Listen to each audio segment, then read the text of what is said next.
नमस्कार दोस्तों, आप सभी का स्वागत है अपने यूट्यूब चैनल मारवाड़ी पढ़ाई पर। और मैं उम्मीद करता हूँ आप सारे बढ़िया होंगे, मस्त तरीके से पढ़ाई कर रहे होंगे। तो अपन पढ़ रहे थे राजस्थान की कला एवं संस्कृति। अपन ने कला एवं संस्कृति की एक ही क्लास ली आज से पहले। तो उसमें अपन ने क्या करा था, राजस्थान के लोक देवता पढ़ने स्टार्ट करे थे। अपन ने सबसे पहले पंचपीर देखे थे।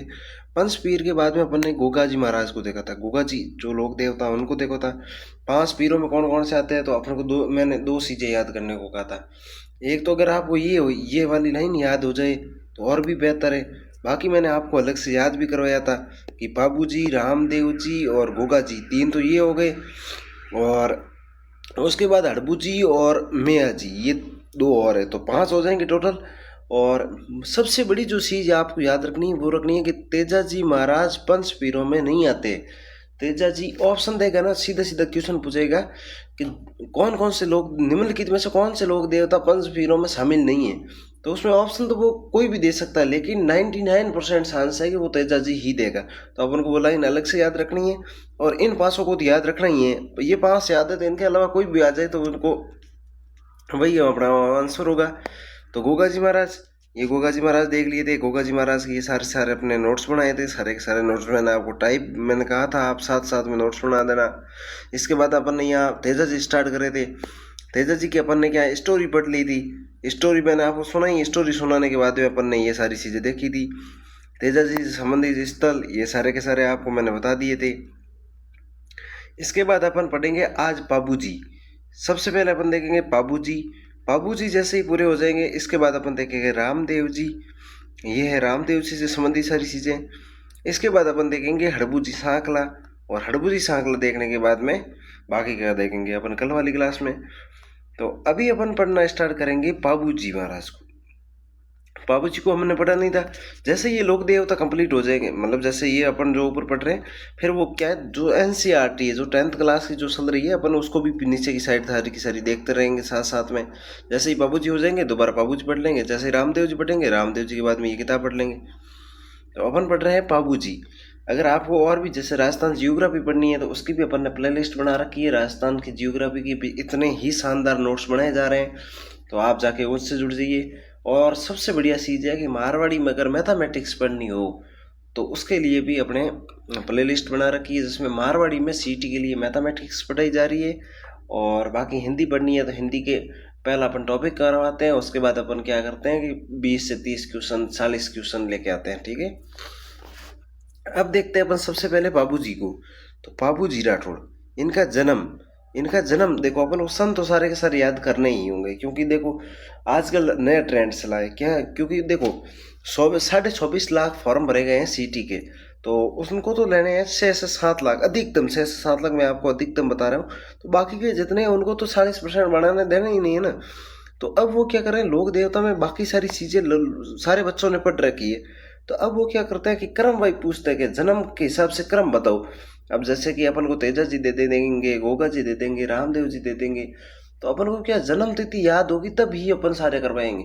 लेकिन टेंशन नहीं लेने का है, जन्म तिथि वगैरह अगर यहाँ पे याद हो तो बढ़िया है, नहीं तो क्या है, जैसे ही लोक देवता कंप्लीट हो जाएंगे मैं एक अंतिम में एक ऐसी सारणी बना के लेके आऊँगा जिसमें लोक देवता, उनके माता पिता के नाम, उनकी मतलब पत्नी का नाम, फिर उनकी जन्म तिथि और जन्म कहाँ हुआ और मेला कहाँ भरा, वो जो मतलब के सभी सभी लोक देवताओं में सिमिलर जो चीज़ें हैं और उनकी मतलब जगह है अलग अलग, लेकिन जैसे कि पिता का नाम, तो पिता का नाम सारे लोक देवताओं का भी देखना पड़ेगा। तो वो क्या है, मैं एक सारणी बना के ले आऊँगा, उसकी टेंशन मत लो आप।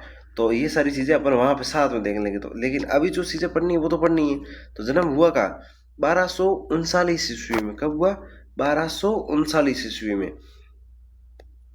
कहाँ हुआ था, तो इनका जन्म हुआ था, वो हुआ था कोल्लू गांव पड़ता है। कोल्लू पड़ता है कहाँ पे, फलोदी, फलोदी जिले में पड़ता है कोल्लू।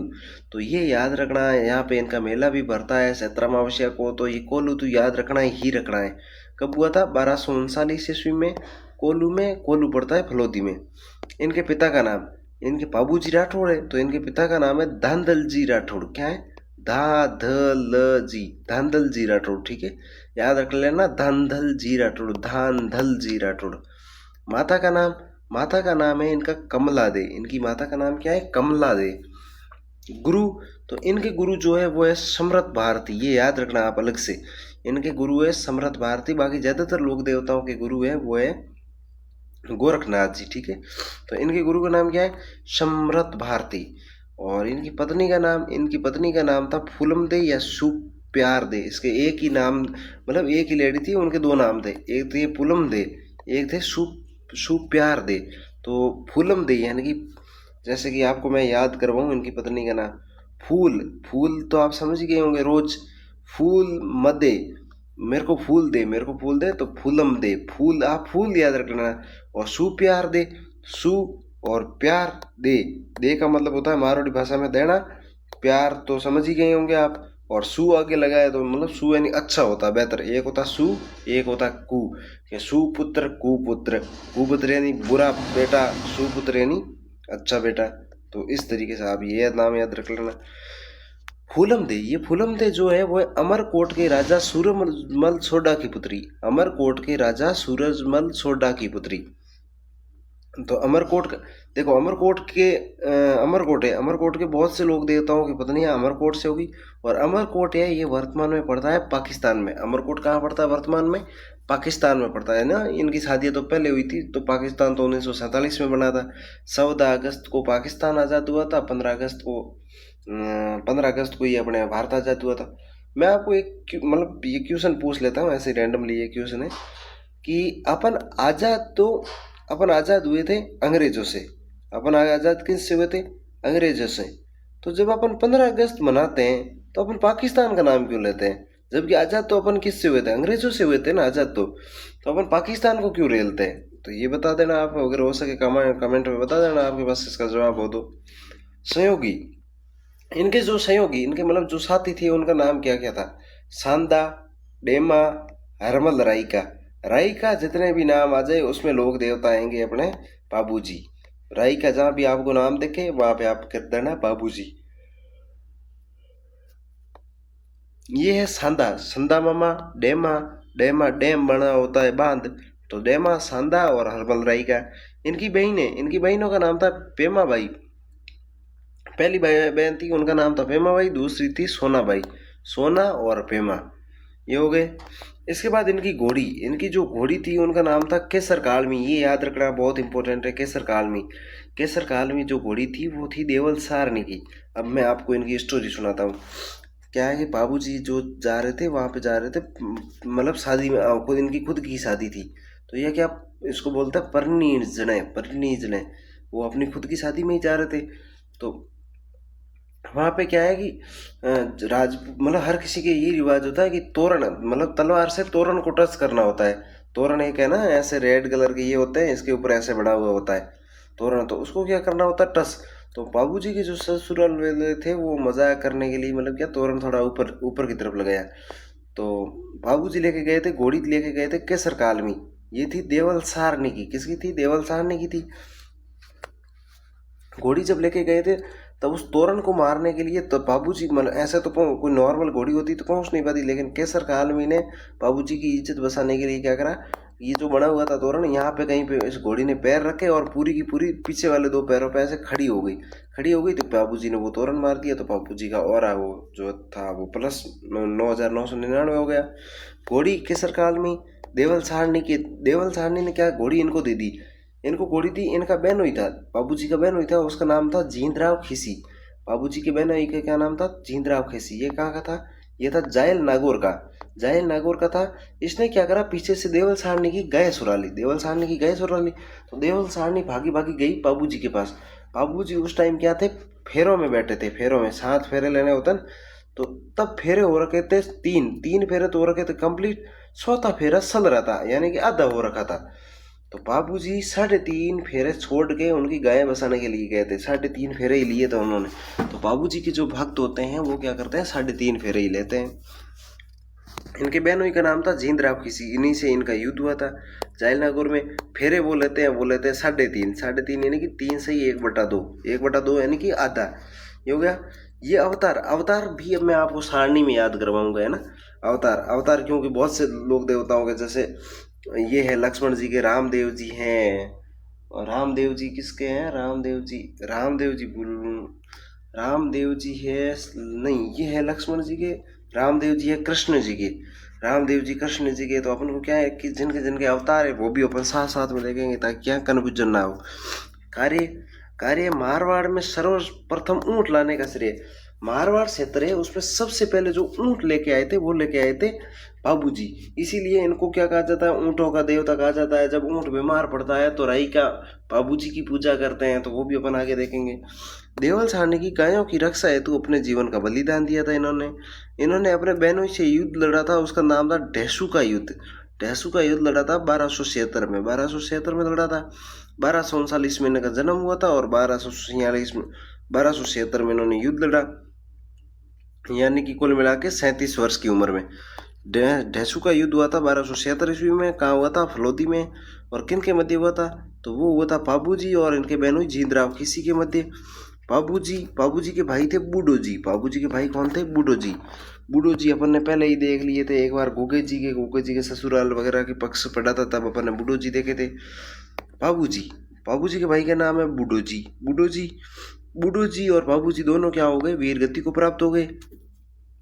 और जो जींदरा किसी था वो देवल साहनी की गायें अपने साथ ले गया। ये देख लिया अपने। इनका मंदिर बना हुआ है कोल्लू में। कोल्लू में इनका जन्म हुआ तो कोल्लू में ही इनका मंदिर बना हुआ है। कोल्लू फलोदी में पड़ता है। मेला मेला लगता है क्षेत्र अमावस्या को। मेला लगता है कब? मेला लगता है वो लगता है इनका क्षेत्र अमावस्या को। ये ना अपन थोड़ा सा इसको मिटा लेते हैं, नोट्स थोड़े से क्या कभी कहीं कहीं पे मिस प्रिंट हो जाते हैं, तो वो अपन साथ साथ में ध्यान रखेंगे। ये देख लिया। इसका इनका मेला याद रखना बहुत इंपॉर्टेंट है। इनका मंदिर कहाँ है? कोल्लू फलूदी में। कोल्लू फलूदी में मंदिर है और इनका मेला भरता है वो पड़ता है क्षेत्र अमावस्या को। और इनका प्रतीक चिन्ह भी याद रखना। ये हाथ में भाला लिए अश्वारोही के रूप में, और गुगा जी थे, गुगा जी भी हाथ में भाला लिए अश्वारोही के रूप में, दोनों ही एक। तेजा जी का पूछ ले तो हाथ में तलवार लिए थे, ये पूछ सकते हैं बहुत। आप मतलब इस लाइन को कंठस्थ कर लेना कि तेजा जी हाथ में तलवार लिए। तेजा जी के हाथ में तलवार है। तेजा जी के हाथ में क्या है? तलवार है। और बाबू जी के हाथ में क्या है? भाला है। तो तेजा जी का आएगा तो तेजा जी को तलवार धारण किए घोड़े पर सवार योद्धा के रूप में याद रखना है। तेजा जी क्या थे?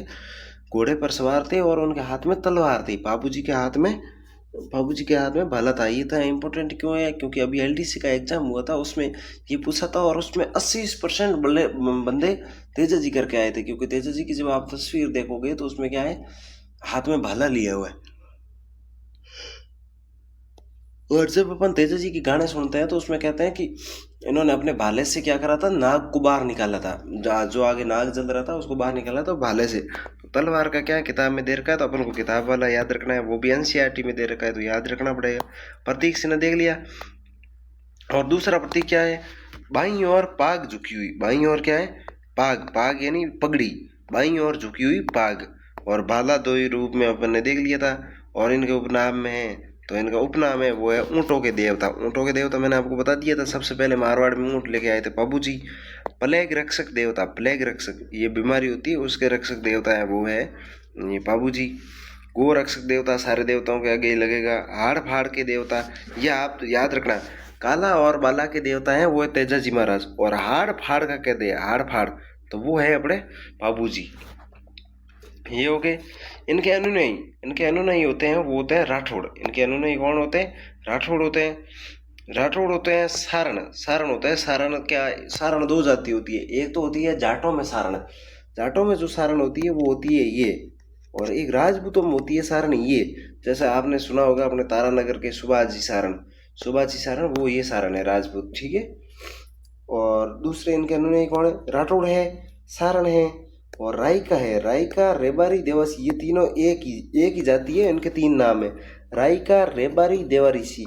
ये सब के सब क्या है? ऊंट पालक जाति है। ये क्या करते हैं? ऊँटों को पालते हैं। ऊँट बीमार होने पर किसी आराधना करते हैं? तो बाबू जी की आराधना करते हैं। बाबू जी की लोक गाथा को कहा जाता है पवाड़े। क्या कहा जाता है? पवाड़े। बाबू जी का गुणगान माठ वाद्य यंत्र के साथ किया जाता है। बाबू जी का गुणगान किया जाता है, वो किया जाता है माठ वाद्य यंत्र। ये याद रखना आप लोगों को, माठ वाद्य यंत्र। थोरी जाति द्वारा, थोरी जाति है उसके द्वारा किया जाता है। मुसलमानों में जो जाति है उसको कहते हैं मेर, ठीक है। तो हिंदू और मुस्लिम, जिन देवताओं को हिंदू और मुस्लिम दोनों मानते हैं वो उन्हें कहा जाता है पीर। और अपने पीर है पंच पीर, पंच यानी 5 पीर है।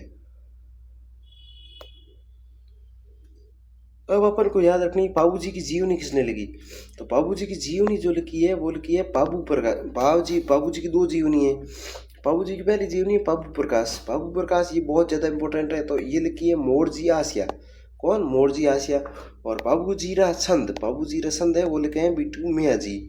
किन्होंने लिखे हैं? बीटू मियाँ जी ने लिखे हैं। और पाबू जी की जीवनी किसने लिखी है? तो वो लिखी है पाबू प्रकाश। पाबू जी की जीवनियाँ हैं कौन कौन सी है? एक पाबू प्रकाश है, एक पाबू जी रसंद है। पाबू प्रकाश है वो लिखी आर सी मोड़िया ने। पाबू जी रसंद है वो लिखे हैं बिट्टू मियाँ जी ने। ये हो गए। इसके बाद अपन देख लेते हैं पाबू जी की फड़। पाबू जी की जो फड़ है, पाबू जी की फड़ क्या होता है? फड़ मैं आपको बताता हूँ। जैसे आपने अगर पाबू जी की कभी फड़ देखी होगी, फड़ मतलब इसको फड़ ही बोलते हैं। फड़, फड़ में क्या है मतलब रात के टाइम में वो जो पाबू जी के पुजारी होते हैं वो क्या फड़ दिलवाते हैं। तो उसमें क्या आते हैं? भील जाति के भोपे आते हैं, भील या नायक जाति के क्या भोपे आते हैं। वो क्या करते हैं कि एक हाथ में वाद्य यंत्र ले लेंगे, उसके ऊपर ऐसे ऐसे ऐसे ऐसे वो करेंगे तो वो बजता रहेगा। उस वाद्य यंत्र को कहते हैं रावण आता। और पीछे क्या होगा? एक टेंट टाइप सा लगा होगा, टेंट टाइप सा लगा होगा। उसमें क्या चित्रों का अंकन मतलब चित्र अंकित किए हुए होंगे, चित्र अंकित किए हुए होंगे। तो उसको देख देख के वो सारी की सारी कथा सुनाते हैं। तो उसे पढ़ कहा जाता है। तो पाबू जी की फड़, पाबू जी की फड़ राजस्थान की सबसे प्रसिद्ध फड़, राजस्थान की सबसे प्रसिद्ध फड़ है वो है पाबू जी की फड़। और राजस्थान की सबसे बड़ी फड़ कहे तो वो होगी देवनारायण जी की। और राजस्थान की सबसे छोटी फड़ कहे तो वो होगी देवनारायण जी की। देवनारायण जी की दो फड़े हैं, जैसे कि ये सबसे बड़ी और एक दूसरी है वो इतीसी। इतीसी में सारा वर्णन है, एक इतीसी में वर्णन है। तो राजस्थान की सबसे बड़ी फड़ है वो है देवनारायण की, सबसे छोटी है वो देवनारायण की। और पाबू जी इनकी जो राजस्थान की सबसे प्रसिद्ध फड़ है वो है पाबू जी की।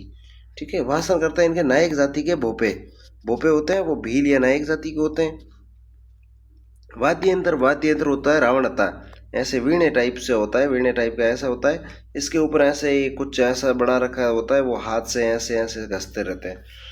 सात नायक भाइयों की सहायता की थी। बाबूजी ने क्या करा था? सात नायक भाइयों की सहायता की थी।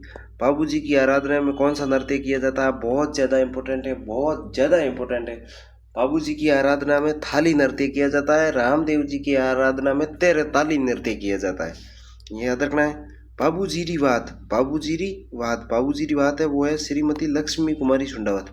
बाबूजीरी बात जिन्होंने बात बात जहाँ भी दिख जाए, बच्चों की बात या फिर कुछ भी दिख जाए, बात जहाँ से दिखे वहाँ पे श्रीमती लक्ष्मी कुमारी सुंडावती ही होगी। ज़्यादातर तो इनकी जो रचना है वो सारी की सारी इनके अंत में क्या आता है? बात आता है। इसके बाद अपन कुछ चीज़ें देख लेते हैं। जैसे बाबूजी रसंद, बाबूजी रसंद है वो है कवि मेयर के द्वारा लिखित। बाबूजी रा दुआ तो वो है लगराज के द्वारा। और बाबूजी रा सोरठा वो है रामनाथ के द्वारा। ये रामनाथ लिख रखा है, आप स्क्रीन शॉट ले लें और नोट्स बनाते रहें साथ साथ में। बाबूजी रा गीत है वो लिखे हैं बाकीदास ने। बाबूजी रा गीत नाम की जो रचना की है वो की है बाकीदास ने। बाबूजी रा रूपक वो लिखे हैं मोती सर ने। बाबूजी के रूपक किसने लिखे हैं? मोती सर ने लिखे हैं। तो उम्मीद करता हूँ आपको सारी चीज़ें समझ में आ गई होगी ऊपर वाली। अगर नहीं आई है तो अपन क्या करेंगे, जैसे अपनी क्लास ख़त्म होगी उसके बाद मारवाड़ी में समझ लेंगे 5 मिनट के अंदर अंदर। तो मिलते हैं अपन मिलते हैं क्या है, अभी रामदेव जी पढ़ेंगे अपन। तो अपन रामदेव जी पढ़ना है। तो अब अपन देख लेते हैं रामदेव जी। तो सबसे पहले रामदेव जी के देख लेते हैं जन्म। तो रामदेव जी का जन्म देख लेते हैं। रामदेव जी का जन्म 1409 विक्रम संवत। एक बार अपन ने ये पाबू जी ऊपर देख लिए थे। तो पाबू जी की क्या है कि वो एनसीईआरटी वाली किताब वाले पीडीएफ देख लेते हैं। ये है पाबू जी, इसमें इतना ही दे रखा है, इसमें जो दे रखा है वो इतना ही दे रखा है। इसमें दे रखा है पाबू जी का जन्म धनदल जी राठौड़ के यहाँ। अपन ने ये देख लिया था, पाबू जी के पिता का नाम धनदल जी राठौड़। इनका जन्म 1239 वो भी अपन ने देख लिया था। कहाँ हुआ था? कोल्लू फलोदी में हुआ था, वो भी अपन ने देख लिया था। इतिहासकार मूलत नैण सिंह ने और महाकवि मोरजी आसिया तथा लोगों में प्रचलित मान्यता के अनुसार पाबू जी का जन्म वर्तमान बाड़मेर से 8 कोस आगे खारी खाबड़ के जूना नामक ग्राम में हुआ। ये अपने नहीं देखा था। बाड़मेर के 8 कोस आगे खारी खाबड़ के जूना नामक ग्राम में हुआ था। ग्राम में अप्सरा के गर्भ से हुआ था। ये क्या है कि मान्यता है। तो ये क्वेश्चन आज तक पूछा नहीं, सीधा सीधा या तो जन्म ये पूछ लेगा या ये पूछ लेगा। लेकिन इनके अनुसार अगर ये दे रखा है कि इनके अनुसार, किनके अनुसार? या तो मूणो नैण सिंह या फिर मोरजी आसिया, इनके अनुसार। और पाबू जी का विवाह अमरकोट के सूरजमल सोडा के पुत्री के सोडी के साथ हुआ। विवाह के मध्य ही उनके प्रतिद्वंदी बिनोई जायल नाग और नरेश जींदराव खिसी ने पूर्व वैर मतलब पहले का कोई पूर्व वैर के कारण देवल साहनी की गायों को घेर लिया। देवल ने बाबूजी से गायों छुड़वाने की प्रार्थना की। 3 फेरे लेने के पश्चात चौथे फेरे से पूर्व देवल साहनी की केसर कालमी घोड़ी, देवल साहनी की कौन सी घोड़ी लेके गए थे बाबूजी? वो लेके गए थे केसर कालमी पर सवार होकर गायों की रक्षा रवाना हो गए। कड़े संघर्ष से 1276 ईस्वी में बाबूजी अनेक साथियों सहित वीर गति को प्राप्त हो गए। तो अपन लोग उनके साथी भी देख लिए थे पहले, वीरता प्रतिज्ञापन ये सारी चीजें हैं। इसके बाद में इंपॉर्टेंट चीज कहाँ पे आ जाती, वो आ जाती इनका मुख्य पूजा स्थल है वो है कोल्लू फलोती में। यहाँ प्रतिवर्ष इनकी स्मृति में मेला पड़ता है और मेला पड़ता है बाबूजी का चैत्र अमावस्या। मेला कब पड़ता है? चैत्र अमावस्या, याद रखना आपको वो वाला। इनका प्रतीक चिन्ह हाथ में भाला लिए अश्वारोही के रूप में, गुगा जी भी हाथ में भाला लिए अश्वारोही के रूप में, मतलब कि अश्वारोही यानी कि घोड़े पे सवार, घोड़े पर सवार हाथ में भाला लिए हुए देखेंगे आपको। बाबूजी की ऊँटों के देवता के रूप में, बाबूजी की ऊँटों के देवता के रूप में पूजा होती है। मारवाड़ में सर्वप्रथम ऊँट लाने का श्रेय बाबूजी को जाता है। ऊँटों के स्वस्थ होने पर भोपे भोपियाँ द्वारा बाबूजी की फड़ गाई जाती है। भोपे किस जाति के होते हैं? या तो नायक जाति के होते हैं या फिर भील जाति के होते हैं, ये देख लिया था अपने। द्वारा बाबूजी की फड़ गाई जाती है। ग्रामीण जनमानस इसे लक्ष्मण जी का ये अवतार याद रख लेना, इनको कहा जाता है लक्ष्मण जी का अवतार। बाबूजी को कहा जाता है लक्ष्मण जी का अवतार कहा जाता है। अब अपन देख लेते हैं रामदेव जी, ये है अपने। अब आगे की तरफ देखेंगे अपन रामदेव जी। रामदेव जी का जन्म हुआ था 1409 विक्रम संवत, 1409 विक्रम संवत। हुआ कहा था, ये बहुत ज्यादा इंपॉर्टेंट है, ऊंडू कश्मीर सेव बाड़मेर, ऊंडू कश्मीर सेव बाड़मेर में हुआ था। इनका जन्म कब हुआ था? 1400, इनका जन्म हुआ था वो हुआ था 1409 में विक्रम संवत। 1409 कहाँ हुआ था ये बहुत इंपॉर्टेंट है, ऊंडू कश्मीर सेव बाड़मेर। शिव से रविंद्र सिंह भाटी विधायक है, तो इस तरीके से आप याद रख लेना। रामदेव जी सेव बाड़मेर से जन्म हुआ था इनका। इनके पिता का नाम अजमाल जी तंवर। आपने रामदेव जी के अगर गाने सुने होंगे तो अजमाल जी रा कुंवरा उसमें गाने में कहा जाता है, तो वो होते हैं अजमाल जी के। अजमाल जी को बताते हैं, तो इनके पिता का नाम है वो है अजमाल जी तंवर। इनके पिता का नाम क्या है? अजमाल जी तंवर। इनकी माता का नाम है मैणा दे। इनकी माता का नाम है मैणा दे। तो मैणा देरा लाल ये भी आपने गाना सुना होगा। अजमाल जी रा कुंवरा ये भी गाना सुना होगा। थोड़े बहुत क्या है कि गाने सुन लिया करो ताकि ये चीजें साथ में क्लियर हो जाएगी। इनकी पत्नी का नाम है नेतल दे। पत्नी के नाम नहीं याद हो रहे तो टेंशन मत लो, कोई बात नहीं। अपन क्या करेंगे लास्ट में जब सारणी बढ़ाएंगे तब पत्नी, क्योंकि किसी का नेतल दे, किसी का कमला दे, किसी की कुछ तो वो दे के चक्कर में आप क्या है कंफ्यूज हो जाओगे। नहीं हो रहा है तो मत करो, अपन लास्ट में देख लेंगे ना। अमरकोट के राजा ये भी देख लो। रामदेव जी तो अमरकोट के राजा दलेल सिंह सोढ़ा की पुत्री। सारे के सारे अमरकोट से ही ज्यादातर लोग देवताओं की पत्नी अमरकोट से। इनके भाई का नाम है वीरम देव, जिन्हें बलराम का अवतार कहा जाता है। इनके भाई का नाम क्या है? वीरम देव। रामदेव जी के भाई का नाम है वीरम देव, इनको कहा जाता है बलराम का अवतार। बलराम कौन है? बलराम है श्री कृष्ण भगवान के भाई हैं। श्री कृष्ण भगवान के भाई थे, उनका नाम था बलराम, तो इनको बलराम का अवतार माना जाता है। रामदेव जी की बहन का नाम है सुगुणा बाई। रामदेव जी की बहन का नाम क्या है? सुगुणा बाई। रामदेव जी का एक आधा आप गीत सुन लेना, उसमें सारी चीजें आ जाएगी। बहन सुगुणा बाई। इनकी धर्म की बहन थी वो थी डाली बाई मेघवाल। कौन थी? डाली बाई मेघवाल। डाली बाई मेघवाल ने क्या करा था? रामदेव जी से एक दिन पहले जीवित समाधि ली थी। इनकी धर्म बहन है डाली बाई मेघवाल। इनके गुरु का नाम है बालीनाथ। इनके गुरु का नाम क्या है? बालीनाथ। इनको अवतार कहा जाता है कृष्ण या विष्णु को। कृष्ण या विष्णु का अवतार किसे कहा जाता है? तो वो कहा जाता है रामदेव जी को। लक्ष्मण जी को किसका अवतार का? बाबू जी को कहा जाता है लक्ष्मण जी का अवतार। कृष्ण और विष्णु का अवतार कहा जाता है अपने रामदेव जी को। ये याद रखना है ना। यह अंत में मैं आपको सारणी में बता तो दूंगा, लेकिन अवतार आप साथ साथ में याद कर लो। देखो बाबूजी थोड़े से गुस्से वाले आदमी थे। बाबूजी क्या थे? थोड़े गुस्से वाले आदमी थे। तो इनको और लक्ष्मण को तो आपने अगर रामायण देखी है तो रामायण में सबसे ज्यादा गुस्से वाले व्यक्ति कोई थे तो वो थे लक्ष्मण। तो बाबूजी और रामदेव जी यानी कि वो चीजें हो गई। तो कह रहे सॉरी, बाबूजी और लक्ष्मण जी एक ही चीज होगी कि लक्ष्मण जी भी गुस्से वाले, बाबूजी भी गुस्से वाले। तो बाबू जी है वो लक्ष्मण जी के अवतार माने जाते हैं। रामदेव जी एकदम शांत व्यक्ति, तो श्री कृष्ण भगवान है वो भी एकदम शांत व्यक्ति। तो इस तरीके से आप रामदेव जी को और श्री कृष्ण को जोड़ देना। तो अवतार हो गए समकालीन। समकालीन थे मल्लीनाथ जी। अपन मल्लीनाथ जी भी पढ़ेंगे बाड़मेर बालोतरा में, इनका मंदिर है वगैरह वो सारी चीज़ें। लूनी की नदी के किनारे वगैरह है। राजस्थान का सबसे पुराना मेला भरता है वो भरता है मल्लीनाथ जी का मेला, सबसे बड़ा भी होता है। तो समकालीन किसके थे? मल्लीनाथ जी के थे। मल्लीनाथ जी के समकालीन। इनके सहयोगी कौन है? हरजी बाटी, रतन राय का, लक्की बंजारा। कौन कौन? हरजी बाटी, रतन राय का और लक्की बंजारा इनके सहयोगी है। इनकी महिला शिष्य थी वो आई माता थी। आई माता का पूजा पूजा होती है आजकल, तो आई माता थी वो इनकी शिष्य थी। मौसेरे भाई कौन थे? तो मौसेरे भाई थे हड़बू जी। मौसेरे भाई कौन थे? हड़बू जी। हड़बू जी अपन आगे जाकर पढ़ेंगे। हड़बू जी है वो है रामदेव जी के मौसेरे भाई। और महिला शिष्य है आई माता। महिला शिष्य कौन है? आई माता। हम रामदेव जी ने कार्य क्या क्या किए वो देख लेते हैं। तो सबसे पहले अपन को सबको पता है कि भैरव नामक राक्षस का रामदेव जी ने क्या करा था? वध करा था। रामदेव जी मूर्ति पूजा के खिलाफ रहते कि मूर्ति की पूजा नहीं होनी चाहिए, लेकिन आज के टाइम में रामदेव जी की खुद की मूर्ति की पूजा हो रही है।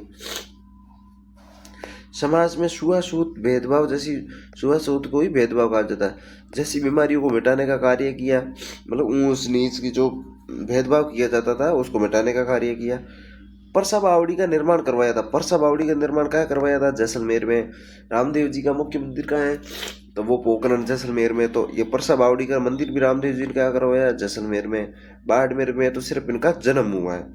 मक्का से आए 5 पीरों को परसा दिया। मक्का से 5 पीर आए थे, उन्होंने रामदेव जी की पहले परीक्षा दी थी, उसके बाद उनको परसा दिया। परसा का मतलब होता है चमत्कार। ठीक है, चमत्कार और परसा एक ही बात है। रामदेव जी की समाधि, रामदेव जी की समाधि है वो है रामदेवरा में। और रामदेवरा पड़ता है पोखरण जैसलमेर में। रामदेव जी ने 33 वर्ष की उम्र में भाद्रपद शुक्ल 11 को समाधि ली थी। कब ली थी? 33 वर्ष की उम्र में भाद्रपद शुक्ल 11 साहब याद रखना। भाद्रपद शुक्ल 11 साहब याद रखना। और इनकी बहन थी वो थी धर्म की बहन। कौन थी? इनकी धर्म की बहन थी डालीबाई। डालीबाई थी, उन्होंने एक दिन पहले इनसे एक दिन पहले समाधि ली थी। तो उन्होंने समाधि ली थी भाद्रपद शुक्ल दशमी। भाद्रपद शुक्ल दशमी को ली थी। लेकिन रामदेव जी का जब मेला भरता है उसको कहा जाता है बाबेरी बीज। बाबे की बीज कहा जाता है। वो मेला भरता है भाद्रपद शुक्ल द्वितीया से भाद्रपद शुक्ल 11, वो भी अपन आगे देखेंगे। समाधि के बाद सबसे पहले दर्शन दिए थे वो अपने किसको दिए थे? हड़बू जी को। हड़बू जी कौन थे? इनके मौसेरे भाई। आगे जाकर अपन हड़बू जी को भी पढ़ेंगे। हड़बू जी भी लोक देवता है और पंचवीरों में भी शामिल है। तो समाधि के बाद सबसे पहले दर्शन दिए थे वो दिए थे हड़बू जी को। इसके बाद अपन देख लेते हैं रामदेव जी भाद्रपद शुक्ल दशमी को समाधि लेना चाहते थे, लेकिन इस दिन डालीबाई ने समाधि ली। ये मैंने आपको पहले बताया था। रामदेव जी भाद्रपद शुक्ल दशमी को समाधि लेना चाहते थे, लेकिन इनकी बहन थी मेघवाल बहन, मतलब मेघवाल जाति से थी, ये थी डालीबाई। डालीबाई थी इनकी धर्म की बहन थी। तो इन्होंने क्या करा था? भाद्रपद शुक्ल दशमी को इन्होंने जीवित समाधि ले ली थी। तो रामदेव जी ने इसके जस्ट एक दिन बाद भाद्रपद शुक्ल 11 को समाधि ली थी। भाद्रपद शुक्ल दशमी को कहा जाता है बाबेरी बीज। बाबेरी बीज कहा जाता है। रामदेव जी का मेला बहुत ज़्यादा इंपॉर्टेंट है। सबसे इम्पोर्टेंट चीज़ क्या है? मेला। मेला भरता है वो भरता है रामदेवरा में। कब भरता है? रामदेवरा में। इनको कहा जाता है मारवाड़ का कुंभ। क्या कहा जाता है? मारवाड़ का कुंभ। तो मेला देखो सबसे पहले अपन ने किसका देखा था? गोगे जी का। तो गोगे जी का जो मेला भरता है वो भरता है भाद्रपद कृष्ण नवमी। सबसे पहले गोगे जी का देखा था वो था भाद्रपद कृष्ण नवमी। गोगे जी के बाद में अपन ने पढ़ा था तेजा जी। तो तेजा जी का जो मेला था वो था तेजा दशमी, यानी कि भाद्रपद शुक्ल दशमी। भाद्रपद शुक्ल दशमी को क्या तेजा जी का मेला भी था।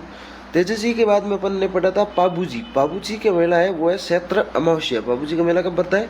चैत्र अमावस्या, ये याद रखना। और आप मतलब एक जो लास्ट में मैं आपको सारणी बना के दूंगा उसमें ये सारी चीज़ें भी मेले भी लिख लूँगा। सारे लोग देता होंगे वो क्या है, आप उस पेज को अगर अलग से लिख के अगर आप अपने टेबल के सामने वगैरह चिपका दोगे तो वो सारी चीज़ें लोग देवता एक साथ ज़्यादातर क्लियर हो जाएंगे। लेकिन इससे पहले अपन को एक बार तो याद करने होंगे ना। तो रामदेव जी का मेला बढ़ता है, वो बढ़ता है बाबेरी बीज यानी कि भाद्रपद शुक्ल द्वितीया से भाद्रपद शुक्ल 11, बहुत ज़्यादा इम्पोर्टेंट है। भाद्रपद शुक्ल द्वितीया से भाद्रपद शुक्ल 11, इसे कहा जाता है बाबेरी बीज। ये मेला कब बढ़ता है? रामदेवरा। और इसको कहा जाता है मारवाड़ का कुंभ, इसको मारवाड़ का कुंभ कहा जाता है। अब अपन देख लेते हैं रामदेव जी से संबंधित कुछ मंदिर हैं रामदेव जी के। तो रामदेव जी का जो मुख्य मंदिर है वो तो अपन ने देख लिया था। रामदेव जी का जो मुख्य मंदिर है वो है रामदेवरा जैसलमेर में। कहाँ है? रामदेवरा जैसलमेर में है। और इनका जो छोटा रामदेवरा है वो है गुजरात में। छोटा रामदेवरा कहाँ है? गुजरात में। और दूसरा रामदेवरा पूछे सीधे सीधे, ये सीधे सीधे वन लाइनर क्वेश्चन है इसमें। पहले तो रामदेव जी का मुख्य मंदिर वो पड़ता है रामदेवरा जैसलमेर में। कहाँ है? रामदेवरा जैसलमेर में। छोटा रामदेवरा है वो गुजरात में। तो आप इस तरीके से याद रखना कि मुख्य मंदिर जो रामदेवरा जैसलमेर में, तो इसमें जो भक्त आते हैं राजस्थान से तो आते ही आते हैं, लेकिन राजस्थान से जितने आते हैं उससे भी ज़्यादा कहाँ से आते हैं? गुजरात से आते हैं। उससे ज़्यादा कहाँ से आते हैं? गुजरात से। और ये मुख्य मंदिर कहाँ है? रामदेवरा जैसलमेर में। तो छोटा रामदेवरा कहाँ से हो जाएगा? गुजरात में। सर्वाधिक भक्त कहाँ से आते हैं? गुजरात से। तो इस तरीके से आप इन दोनों को याद रख लेना। अगर दूसरा रामदेवरा कहा जाए, दूसरा रामदेवरा कहा जाए तो वो है खूड़ियावास पर्वतसर। पर्वतसर तो नागौर में आपको सबको पता है। ये कहाँ है? खूड़ियावास, खूड़ियावास पर्वतसर। और इसे कहा जाता है राजस्थान का छोटा रामदेवरा। ये तो मुख्य मंदिर, ये छोटा रामदेवरा, ये है राजस्थान का छोटा रामदेवरा, वो है खूड़ियावास पर्वतसर नागौर में। कहाँ है? खूड़ियावास पर्वतसर नागौर। और इसे दूसरा रामदेवरा भी कहा जाता है। इसके बाद देख लेते हैं छोटा रुणीसा धाम। छोटा रुणीसा धाम, रुणीसा का धाम है वो है बिराटिया खुर्द ब्यावर। रुणीसा रामदेव जी का ही उपनाम है रुणीसेरा धनी। इनका उपनाम पढ़ेंगे तब आएगा रुणीसेरा धनी। तो छोटा रुणीसा धाम है वो है बिराटिया खुर्द ब्यावर। कहाँ है? बिराटिया खुर्द ब्यावर में। इनके अन्य मंदिर कहाँ है? इनके अन्य मंदिर है वो, एक तो बिराटिया मंदिर है वो है पाली में। बिराटिया खुर्द है वो है ब्यावर में। छोटा रुणीसा धाम है बिराटिया खुर्द ब्यावर। और अन्य मंदिर है वो है बिराटिया मंदिर पाली, मसूरिया पहाड़ी जोधपुर। मसूरिया पहाड़ी जोधपुर ये हमारे बहुत ज़्यादा नज़दीक है। तो मसूरिया पहाड़ी जोधपुर यह है बालीनाथ जी को समर्पित। बालीनाथ जी कौन थे? बालीनाथ जी जो है वो है रामदेव जी के गुरु। बालीनाथ जी जो है रामदेव जी के गुरु। और ये बना हुआ कहाँ है? मसूरिया पहाड़ी जोधपुर में। ये बना हुआ है मसूरिया पहाड़ी जोधपुर में।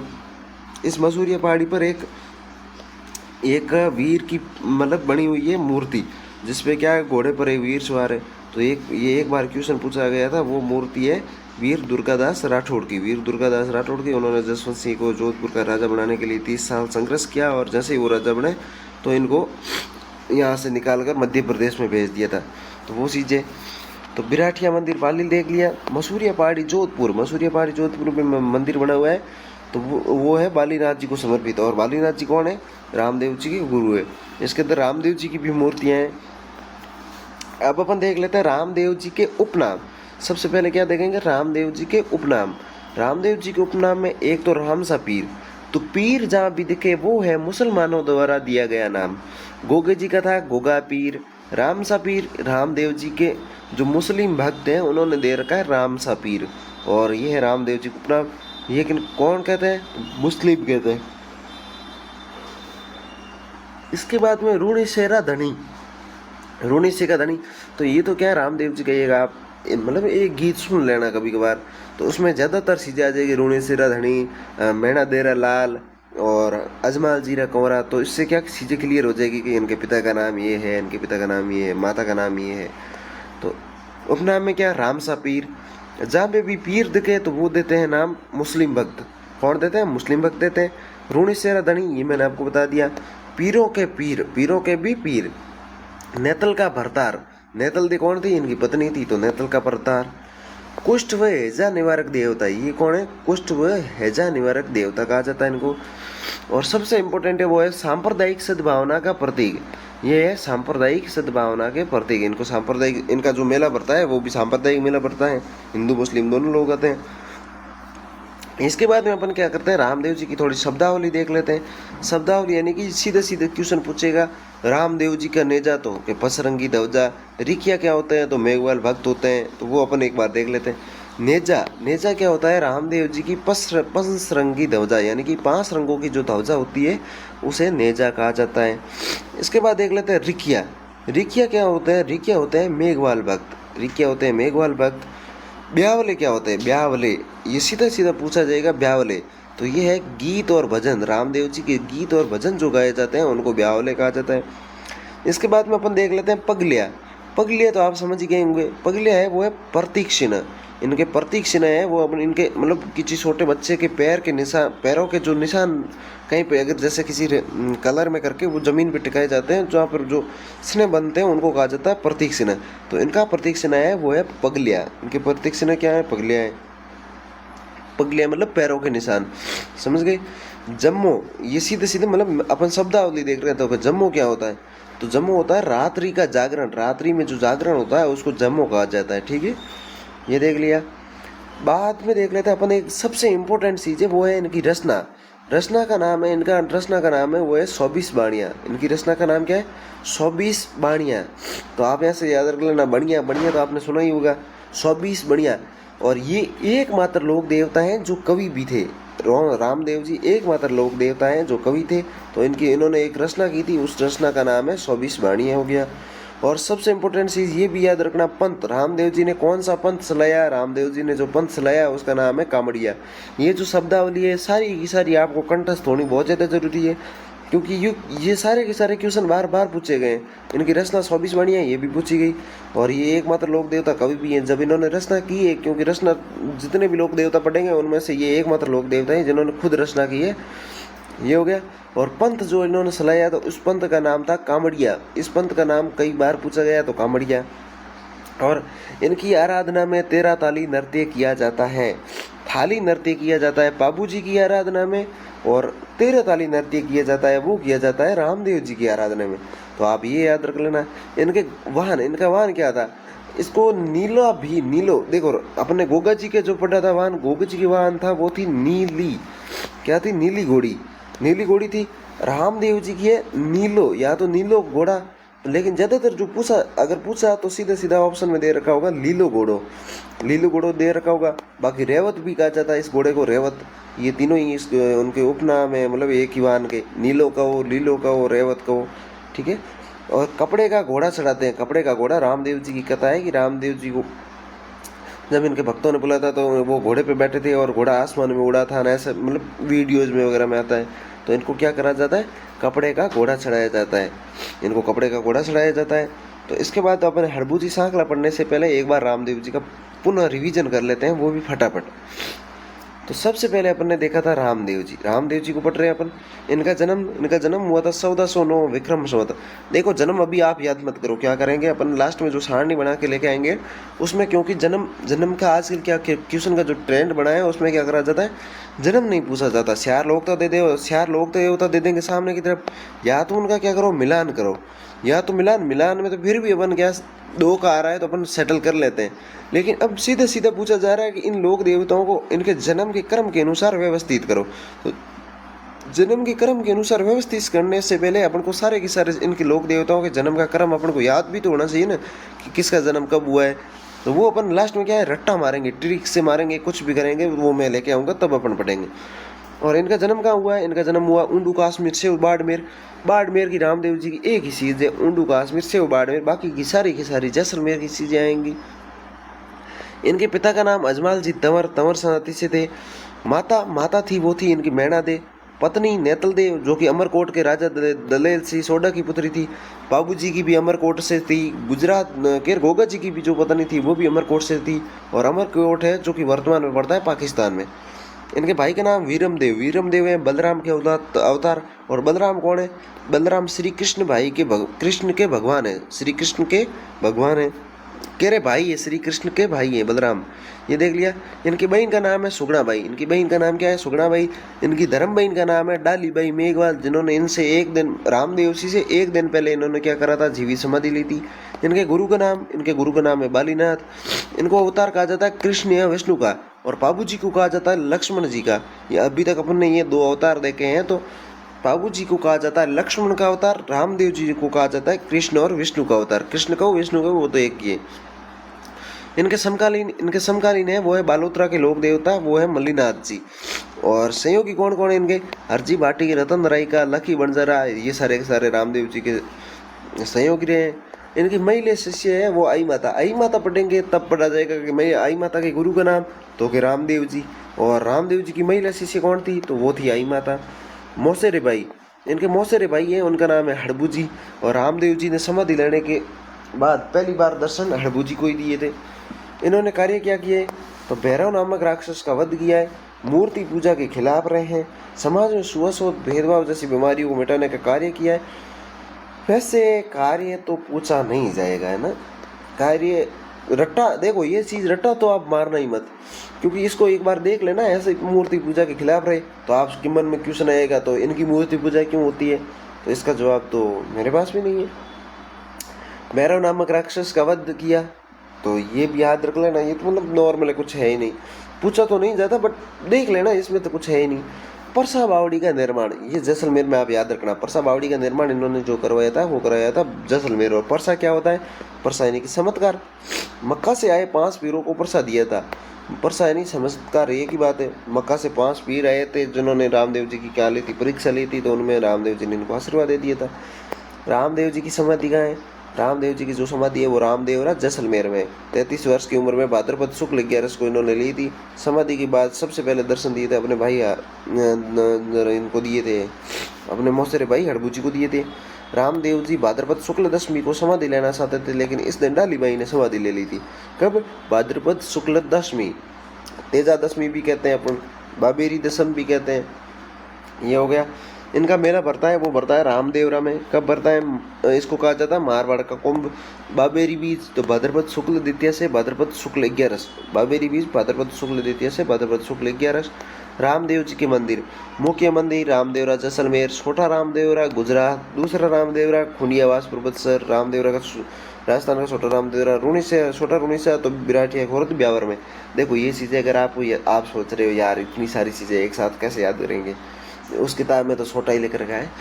अपन जो चीज़ पढ़ रहे हैं इससे बाहर नहीं जाएगा कोई भी क्वेश्चन। एक बार आपने अगर नोट्स बना लिए तो फिर बार बार किताबें, देखो नई नई किताबें आती रहती हैं। कभी आप ये लेके आते हो, कभी वो लेके आते हो। इसकी बजाय आप खुद एक बार कुछ, अगर आप नए हो तो आपको नोट्स तो बनाना ही है। देखो एक ऑप्शन है ऑफलाइन कोचिंग। ऑफलाइन कोचिंग में तो देखो ज़्यादा मेरी मानो तो हाँ कोई बढ़िया हो ऑफलाइन कोचिंग, अगर आप कहीं से भी करो, कहीं से भी अगर आप ऑफलाइन कोचिंग करो, सबसे पहले आप ये याद रखना जिस एग्ज़ाम की आप कोचिंग कर रहे हो उनका एग्ज़ाम कम से कम कितने महीने दूर है। अगर 4 से 5 महीने दूर है तो उसमें बहुत ज़्यादा जल्दी करेंगे तो उसमें फ़ायदा होना नहीं।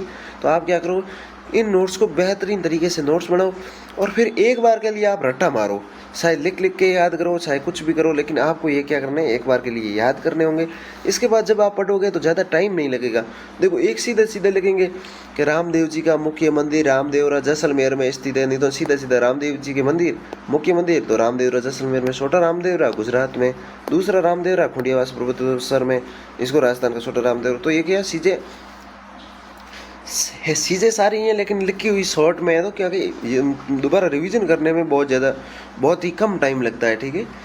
अन्य मंदिर, बिराटिया मंदिर पाली में, मसूरिया ये मैंने आपको बता दिया था, पहाड़ी जोधपुर, मसूरिया पहाड़ी है जोधपुर, वहाँ पे बना हुआ है जिसको बालूनाथ जी को समर्पित है। बालूनाथ जी इनके गुरु है। रामदेव जी के उपनाम तो रामसा पीर ये कहा जाता है, मुस्लिम लोग कहते हैं।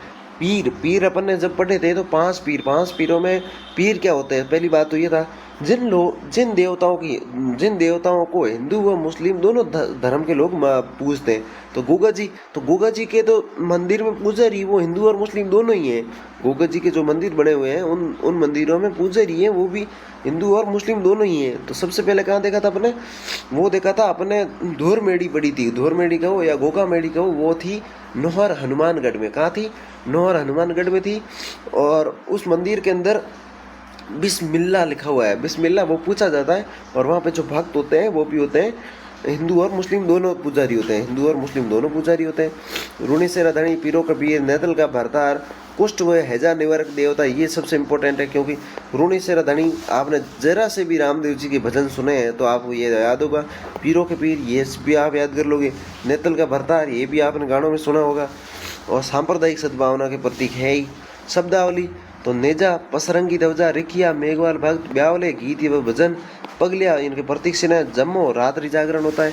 रचना, रचना है वो 24 वाणियाँ, एकमात्र लोक देवता जो कवि भी थे। कवि कैसे, तो जब इन्होंने रचना की है तो वो कवि तो है ही। इन्होंने जो पंथ चलाया था उसका नाम था कांबड़िया। और इनके आराधना में जो नृत्य किया जाता है वो 13 ताली नृत्य किया जाता है।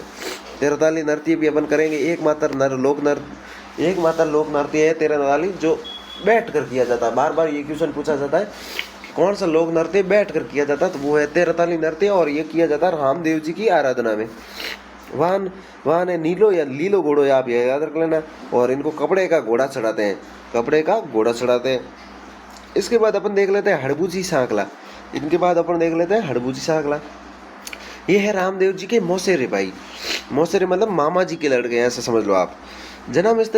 जन्मस्थली है वो है बुंडेल गांव नागौर। इस बुंडेल पे ना 2 मात्रा है ना, थोड़ा सा इसको ठीक कर लेते हैं। बुंडेल के ऊपर 2 मात्रा लगाना आप। बुंडेल गांव नागौर। रामदेव जी की जो जन्मस्थली है वो है बुंडेल गांव नागौर में। इनके पिताजी का नाम है मियाजी सांकला। इनके पिताजी का नाम क्या है? मियाजी सांकला। ये है हड़बूजी सांकला, पिता का नाम है मियाजी सांकला। और वो अलग है। आप पंचपीर अपन ने जब याद करें तो मियाजी मांगलिया थे। वो कौन थे? मियाजी मांगलिया। हड़बूजी सांकला, इनके पिता का नाम है मियाजी सांकला। और पंचपीरों में जो शामिल है उसमें हड़बूजी और वो थे मियाजी मांगलिया। और बाकी तो गोगा जी, रामदेव जी, बाबू जी, ये तो अपन ने देख ही लिए थे। इनकी जन्मस्थली है बुंडेल गांव नागौर। इनकी पिता का नाम क्या है? मियाजी सांकला। माता का नाम क्या है? सौभाग्य दे। इनकी माता का नाम क्या है? सौभाग्य दे। जब इनके हड़बूजी जहाँ से सांकला जैसे पुत्र प्राप्त हो रहे हैं तो सौभाग्य तो है ही, तो आप ऐसे याद रख लेना। इनकी माता का नाम सौभाग्य दे। पत्नी का नाम है भारमल दे, ये है ना भारमल दे। जैसे याद करने का, मैं आपको इसको गलत वे में लेना मत, मैं आपको बता देता हूँ। राजस्थान की इतिहास में सबसे प्रसिद्ध जो प्रेम कहानी चलती है वो चलती है भारमली और मालदेव की। किनकी चलती है? भारमली और मालदेव की। आप राजवीर सर जो अपने हैं ना स्प्रिंग बोर्ड वाले, उनसे सुनना, बड़ा मज़ा आएगा भारमली और मालदेव की कहानी। क्योंकि वो थोड़ी इतनी शानदार वे में बताते हैं कि वो सारी चीज़ें याद हो जाती है। लेकिन उनका वो कोर्स वगैरह थोड़ा ज़्यादा ही महंगा है। ये 1.5 लाख के आसपास तो उनकी ऑफलाइन कोचिंग होती है, 60,000 के आसपास उनका ऑनलाइन कोर्स मिलता है। तो पत्नी है भारमल दे। रामदेव जी के मौसेरे भाई हैं। गुरु का नाम है बालीनाथ जी। रामदेव जी के गुरु का नाम बालीनाथ जी। तो इनके भाई मौसेरे भाई हैं, इनके गुरु का नाम भी बालीनाथ जी। इनको उपनाम क्या कहा जाता है? इनको कहा जाता है वसन सिद्ध, यानी कि वसन देने के बाद ये मुकरते नहीं थे। वसन सिद्ध, चमत्कारी और भविष्य दृष्टा, यानी कि ये भविष्य को देख कर बता देते थे, भविष्य देख कर कि आगे ये होने वाला। और हड़बूजी का जो मंदिर है वो है बेंगटी फलोदी में, बहुत ज़्यादा इम्पोर्टेंट है। इनका मंदिर कहाँ है? बेंगटी फलोदी में। एकमात्र लोक देवता जिनकी बैलगाड़ी की पूजा होती है वो है हड़बूजी सांकला। याद रखना किसी भी सूरत में ये क्वेश्चन। इनके मंदिर वो है बेंगटी फलोदी में। और एकमात्र लोक देवता जिनकी बैलगाड़ी की पूजा होती है वो है हड़बूजी सांकला, याद रखना। मेला भरता है इनका भी भाद्रपद माह में भरता है। इनका वाहन भी बहुत ज़्यादा इम्पोर्टेंट है। वाहन का नाम है सियार। हड़बूजी का वाहन है उसको कहा जाता है सियार। ये हो गया। ये अपन हड़बूजी फटाफट देख लेते हैं। इसके बाद अपन को क्या, वो किताब में से थोड़े से रामदेव जी को दोबारा देख लेंगे और हड़बूजी सांकला को भी देख लेंगे। हड़बूजी का वाहन है वो है सियार। बाल्यकाल में माता पिता की मृत्यु के बाद इनके बचपन में ही इनके माता पिता की मृत्यु हो गई थी। इसके बाद इनको ये रहे थे हरबाल गांव। इनके गांव का नाम क्या था? हरभमजाल गांव फलोदी। हरभमजाल गांव फलोदी। पूछा तो नहीं जाता, याद रखना है, ठीक है। ये याद हो ना हो, पिता का नाम, माता का नाम और जन्म। सबसे पहले तो जन्म याद होना चाहिए, पिता का नाम होना चाहिए, माता का नाम होना चाहिए, और रामदेव जी की मौसेरे ये याद होना चाहिए। गुरु का नाम तो सीधा हो ही जाएगा। और हड़बूजी का मंदिर है वो बेंगटी गांव फलोदी में। और इनके बैलगाड़ी की पूजा होती है, ये भी याद रखना। सबसे इम्पोर्टेंट चीज़ है बैलगाड़ी की पूजा, हड़बूजी के मंदिर और जन्म स्थली ये तो याद रखनी ही रखनी है। इनके वाहन का नाम सियार, ये भी बहुत ज़्यादा इंपॉर्टेंट है, याद रखना। कार्य पशु सीधा सीधा मतलब कि पशुओं के लिए ये सहारा लाने का कार्य करते थे। पशु का हो या फिर विकलांग गाय का हो, इनके लिए क्या करते थे, ये सहारा लाने का कार्य करते थे। लकड़ी से निर्मित बैलगाड़ी की सहायता से पशुओं के लिए सहारा लाते थे। तो बैलगाड़ी, लकड़ी से जो निर्मित बैलगाड़ी थी उसकी सहायता से ये क्या करते थे, पशुओं के लिए सहारा लाते थे।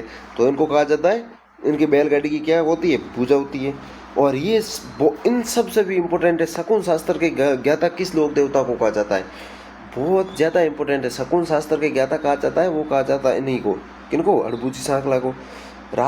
लो वो तो इम्पोर्टेंट है ही है, ये भी बहुत ज़्यादा इंपॉर्टेंट है क्योंकि ये क्वेश्चन पूछे गए। जब मैं आपके सामने क्वेश्चन लेके आऊँगा, जब ये क्लास अपनी ख़त्म हो जाएगी, तो मैं आपके सामने इस बार ज़्यादा एमसीक्यू लेके आने पड़ेंगे क्योंकि लोक देवता ज़्यादा है तो उनकी बहुत सी चीज़ें लेके आनी पड़ेगी। राव जोधा को मंडोर जीतने का आशीर्वाद, राव जोधा जिन्होंने क्या करा था, जोधपुर की स्थापना करी थी, मेहरानगढ़ की नींव रखी थी। मेहरानगढ़ की नींव तो वैसे करणी माता अपनी जो लोक देवी है देशनोक बीकानेर की, उन्होंने रखी थी, ठीक है।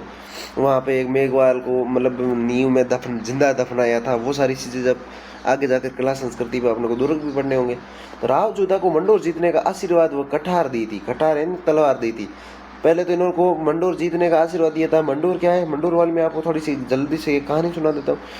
राव जोधा क्या है, मंडोर जीतना चाहते थे, लेकिन ये क्या है, इनको जीतने दिया नहीं जा रहा था, मंडोर जीतने नहीं दिया जा रहा था। तो राव जोधा क्या है, एक बार कहीं पे जा रहे थे तो इनको क्या प्यास लगी तो किसी गांव के घर में गए, किसी गांव में घर में गए। वहाँ पे एक महिला थी, वही महिला क्या कर रही थी, महिला ने इनको पानी वगैरह पिलाया। तो इनको गाँव में क्या होता है, कोई भी आ जाए मेहमान तो उनको खाना वगैरह खिलाते हैं। तो उन्होंने क्या करा था, एक थाली के अंदर खीस जो कि बाजरी के आटे से बाजरी मतलब कूट के उनको बनाया जाता है, बाजरे का खीस। उसमें क्या खीस का पूरी थाली में खीस डाल दिया, और खीस के अंदर क्या करा, घी शक्कर वगैरह डाल दिए, घी वगैरह। और खीस क्या था, खीस गरम था तो वो खा नहीं पा रहे थे। न तो उस लेडी को पता था कि ये राजा है, मतलब ये मंडोर जीतना चाहते थे। तो वो क्या है, जैसे ही खाने लग रहे थे वो 20 में से शुरुआत कर रहे थे। 20 में सबसे ज़्यादा गर्म होता है, सबसे ज़्यादा एक तो 20 में गर्म होता है, घी वगैरह सारा 20 में डाल रखा था। तो उसने कहा तुम भी इसकी राव जोधा की तरह है कि तू सीधा 20 में अटैक कर रहा है। मतलब जब राव जोधा को मंडोर जीतना था तो राव जोधा के पास जैसे सेना आती तो वो सीधा मंडोर पर अटैक कर लेते कि मंडोर पे नहीं करना है। तो इसको खाने से पहले क्या कर, यहाँ पास से जो थाली का किनारा है वहाँ से खाना शुरू कर। इसका मतलब ये था कि राव जो जोधा है उसको क्या करना है कि पहले छोटे छोटे गाँवों को जीतना है, छोटे छोटे गाँवों को जीता फिर मंडोर की तरफ जाए तो वो जीत जाएगा। तो ये साथ में आपको ये भी बता दी। तो राव जोधा को मंडोर जीतने का आशीर्वाद दिया था, वो दिया था रामदेव जी, इन्होंने दिया था हड़बू ने। और एक कटार भेंट की थी, यानी कि तलवार भेंट की थी। तो राव जोधा ने जब मंडोर जीत लिया था तब हड़बू को बेंगटी गांव की जागीर थी। बेंगटी गांव में इनका मंदिर भी बना हुआ है। बेंगटी गांव फलोदी की इनको क्या दी थी, जागीर दी थी। और ये सांकला राजपूतों के आराध्य देव है। तो अपने हड़बू सांकला याद हो गए। आप इसका स्क्रीनशॉट लीजिए, कुछ भी कर लीजिए। स्क्रीनशॉट लेना है तो 1 सेकेंड अपन स्क्रीनशॉट ले लो, उसके बाद नोट्स बना लो। ये यहाँ का ले लिया, ये बाद में यहाँ का ले लो। अब अपन क्या करते हैं, थोड़ा प्रश्न पढ़ते हैं। देखो बाबू जी देख लिए, तेजी जी देख लिए, गोगा जी देख लिए। अब अपन ने क्या करा है, हड़बू जी ये रहे। हड़बू जी से पहले अपन को रामदेव जी देखना है क्योंकि बाकी तो रामदेव जी तंवर वंशी। तो इनके पिता का नाम क्या था, अजमाल जी तंवर। मैंने आपको बताया था तंवर वंशी क्या कि अपन जाति पाति का भेदभाव नहीं करते हैं, बट अब एग्जामिनर पूछ लेगा तो फिर क्या करेंगे, तो याद तो रखनी पड़ेगी। रामदेव जी तो जो थे वो थे तंवर वंशी, अजमाल जी और मैणा दे के पुत्र। अजमाल जीरा कुंवरा, मैणा दे का लाल, ये तो आपको याद ही होगा यार, थोड़े बहुत करके आपने सुने हैं गाने। बाड़मेर जिले की सेव तहसील के ऊंडू काश्मीर गांव में हुआ। इनका जन्म कहाँ हुआ, बाड़मेर जिले की। ये सारी चीज़ें अपन ने देख रखी है। इन्हें मलिनाथ जी के समकालीन माना जाता है, ठीक है। बालपन में ही इन्होंने पोखरण क्षेत्र मलिनाथ जी से प्राप्त करने के पश्चात वहीं भैरव नामक क्रूर व्यक्ति का अंत करके अराजकता एवं आतंकता खत्म की। ये अपने कार्य में देखा था कि भैरव नामक राक्षस का अंत करा था। इनका विवाह अमरकोट के दलजी छोटा की पुत्री नेतलदे का भरतार कहा जाता है, तो नेतलदे के साथ हुआ था। अपनी भतीजी को पोकरण दहेज में देने के बाद इन्होंने रामदेवरा गांव इन्होंने बचाया था, और वहीं 1458 ईस्वी में भाद्रपद शुक्ल एकादशी को जीवित समाधि ले ली थी। इन्होंने कब ली थी? भाद्रपद शुक्ल एकादशी को ली थी। और इनकी बहन ने कब ली थी? भाद्रपद शुक्ल दशमी को ली थी, जिसे कहा जाता है बाबेरी दशम कहा जाता है। इनका मेला बढ़ता है, वो बढ़ता है भाद्रपद शुक्ल द्वितीया को। विशाल मेला बढ़ता है जो कि भाद्रपद शुक्ल द्वितीया से लेकर भाद्रपद शुक्ल एकादशी 11 तक, मतलब दूजे 2 तक। तो भाद्रपद शुक्ल द्वितीया होगी, भाद्रपद शुक्ल 11 होगी। बहुत हो रहा है इनमें तो भी 2 कहीं को है नहीं, वो तो अपन याद रखना चाहते हैं। ठीक है, एक बार मैं अपने ऊपर याद कर ले तैयारों में याद होती। तो सांप्रदायिक सद्भावना की इनको क्या कहा जाता है? सांप्रदायिक सद्भावना इनको मेला भरता है जिसमें हिंदू और मुस्लिम सब आते हैं। हिंदू इनको किसका अवतार मानते हैं? हिंदू इनको मानते हैं श्री कृष्ण का अवतार। हिंदू जहाँ श्री कृष्ण के अवतार के रूप में इनकी आराधना करते हैं, वही मुसलमान रामसा पीर में मैंने कहा था श्री कृष्ण का अवतार कहा जाए तो वो है रामदेव जी, ये याद रखना था। लक्ष्मण जी बाबू जी के अवतार थे, ये दोनों ही अभी तक पढ़े हैं तो ये याद रखना। रामसा पीर मैंने कहा था, कोष्टक में लिखा था माल मुस्लिम भक्त। सामान्यतः गांवों में किसी वृक्ष के नीचे ऊंचे चबूतरे पर रामदेव जी के प्रतीक चिन्ह क्या है? पगलिए स्थापित किए जाते हैं। वे ये स्थान थान कहलाते हैं। क्या कहलाता है? थान कहलाता है। रामदेव जी द्वारा कांवड़िया पंथ चलाया गया। इनके पंथ के अनुयायियों द्वारा रामदेव जी की आराधना में 13 ताली नृत्य किया जाता है। ये भी बहुत इंपॉर्टेंट है, मैंने बताया था। रामदेव जी वीर होने के साथ साथ समाज सुधारक भी थे। समाज सुधारक वाले अपने कार्य भी देख लिए थे। इन्होंने जाति प्रथा, मूर्ति पूजा और तीर्थ यात्रा का क्या करा था? विरोध करा था। लेकिन रामदेव जी के जो वर्तमान में भक्त है वो गुजरात से पैदल आते हैं, राजस्थान के तो जाते ही जाते हैं, और इनकी मूर्ति पूजा भी होती है। तो ये देख लिया। इसके बाद अपन देख लेते हैं रामदेव जी के बाद में हड़बू जी का जन्म बुंडेलनागौर से हुआ था। ये किसके थे? महाराजा सांकला के पुत्र और राव जोधा के समकालीन थे। ये देखा था, इसमें इनके पिता का नाम नहीं लिख रखा है, लेकिन अपन ने पहले ही सारी चीज़ें क्लियर कर ली थी। अपन ने इसमें पढ़ा था, लेकिन यहाँ पे नहीं लिख रखा है तो कोई बात नहीं लिख रखा। तो इसमें क्या है, बहुत सी शॉर्ट चीज़ें लिख रखी है, लेकिन इसमें से क्वेश्चन पूछ लेता है तो ये किताब अपन साथ साथ में पढ़ेंगे। जब अपन ने मान लो कि अपन ने 2 रोटी खा ली, अब ऊपर जो अपन ने पढ़ा है रामदेव जी हड़बू जी, उसमें 2 रोटियाँ खा ली है। अब अपने पास जो आ रही वो आधी रोटी आ रही, 2 रोटी खा सकते हैं और आधी रोटी भी उसी के अंदर की है, तो वो तो साथ साथ में अपन निकल रहे हैं ना। सांकला के पुत्र राव जोधा के समकालीन थे। अपने पिता की मृत्यु के पश्चात बुंडेल छोड़कर हरभमजाल में आकर रहने लगे। ये अब मैंने आपको बताया था, हरभमजाल में आकर रहने लगे। बेगटी जो फलोदी में। यहाँ रामदेव जी की प्रेरणा से इन्होंने अस्त्र शस्त्र त्याग कर उनके गुरु बालीनाथ से दीक्षा ले ली। लोग मान्यता यह है कि राव जोधा को मेवाड़ के अधिकार से, मेवाड़ में इनके ही मतलब दादी के परनाई हुई थी, मतलब शादी हो रखी थी वो कुंभा के साथ। वो सारी चीज़ें हैं, वो इतिहास की चीज़ें हैं। यहाँ पे अपने मंडोर को मुक्त कराने के प्रयासों के दौरान इन्होंने आशीष के साथ एक आशीष यानी कि आशीर्वाद के साथ एक कटार भेंट की थी, ये अपन ने देख लिया था। इस सहायता व आशीर्वाद से जब ये भूभाग जोधा के अधीन आ गया तो जोधा ने इन्हें बेगटी गांव प्रदान किया था, ये भी ऊपर देख लिया था अपन ने। हड़बू जी को बहुत बड़ा शकुन शास्त्री के ज्ञाता, मैंने कहा था आप याद रखना, वसंत सिद्ध और चमत्कारी महापुरुष माना जाता है, भविष्य दृष्टा भी कहा जाता है। इनका प्रमुख स्थान बेगटी फलोदी में है। मनोती पूर्ण होने पर श्रद्धालु यहाँ इनके मंदिर में स्थापित हड़बू जी की गाड़ी की पूजा करते हैं। हड़बू जी की गाड़ी क्या थी? बैलगाड़ी थी, तो उसकी पूजा करते हैं। तो यहाँ तक अपन को ये सारी चीज़ें पढ़नी थी। तो उम्मीद करता हूँ आपको सारी चीज़ें पर समझ में आ रही होगी। अपन ने क्या है, बीच में 1-2 दिन क्लास ठप कर ली थी, क्योंकि थोड़ा सा क्या है कि हॉस्पिटल का कार्य हो गया, तब इसमें मतलब जोधपुर एम्स में थे, तो उसकी वजह से क्या क्लास ले नहीं पाए। तो मुझे आपसे ज़्यादा चिंता होती है कि मैं यार क्लास नहीं ले पा रहा हूँ। तो आज के लिए अपना इतना ही, बाकी अपन देखेंगे अगली क्लास में, मिलते हैं किसी अगली क्लास में।